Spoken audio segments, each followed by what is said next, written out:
Bismillahirrahmanirrahim. Assalamualaikum warahmatullahi wabarakatuh. Rabbi shrah li shodri wa yassir li amri wahlul 'uqdatam min lisani yafqahu qawli. Amma ba'du. Teman-teman, saudaraku semua, insyaallah dirahmati Allah. Jumpa dengan Muharram dari STB Global Mulai Cikarang, nomor induk 602022103119 Prodi Ekonomi Syariah. Sebagai makhluk sosial tentu kita pernah melakukan jual beli. Jual beli terdiri dari dua bahasa, al-bai' menjual dan asyira' membeli, karena terjadi keterlibatan aktif antara dua pihak dalam melakukan transaksi jual beli. Dengan kata lain, merupakan suatu aktivitas antara dua orang atau lebih dalam melakukan pertukaran harta dengan harta. Dalam hal ini bisa barang dengan barang, barter, atau harta dengan alat tukar atau uang dengan akad tertentu. Ya, dalam jual beli itu terjadi al-tagayur al-mikiyah, itu terjadi permindahan hak secara permanen. Jadi dalam jual beli itu tidak ada syarat misalkan 1 bulan atau 1 tahun gitu ya.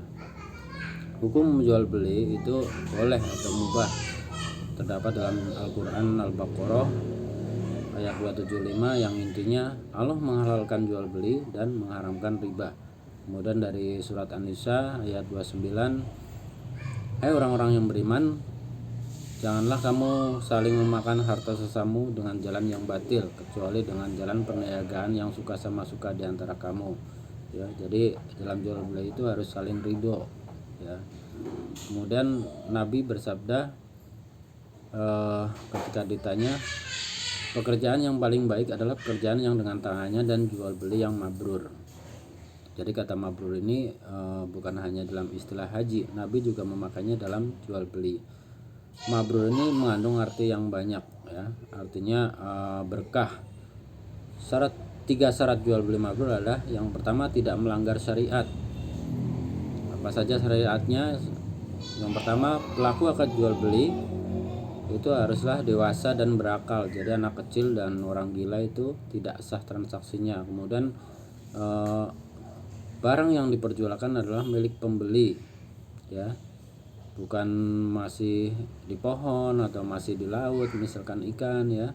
Kemudian barang yang diperjualbelikan adalah bukan barang yang haram, misalkan barang yang najis, ya, atau barang yang dilarang itu seperti anjing, ya, atau khamr. Kemudian tidak melanggar, tidak mengandung perjudian atau maisir. Sebagai contoh dengan melempar gelang, melempar batu, atau memasukkan koin, terus tidak mengandung goror, ya, ketidakjelasan kualitas, jumlahnya, ya. Kemudian tidak mengandung riba atau ada tambahan lain ketika ada transaksi. Yang kedua, syarat jual beli mabrur adalah jujur menjelaskan keunggulan dan tidak melebih-lebihkan kualitas dan sebagainya. Kemudian yang tiga, apa adanya menjelaskan kondisi kekurangan barang. Jadi misalkan grade B dibilang grade A, itu nggak boleh, ya. Jadi tiga syarat jual beli mabrur itu, yang pertama tidak melanggar syariat, jujur menjelaskan kelebihan, dan apa adanya menjelaskan kondisi kekurangan barang. Bagaimana sabda Nabi, jika penjual dan pembeli jujur menjelaskan apa adanya, maka transaksi itu akan diberkahi. Hadis riwayat Muslim. Demikian, mari kita perbaiki muamalah kita, semoga hidup kita selalu berkah. Assalamualaikum warahmatullahi wabarakatuh.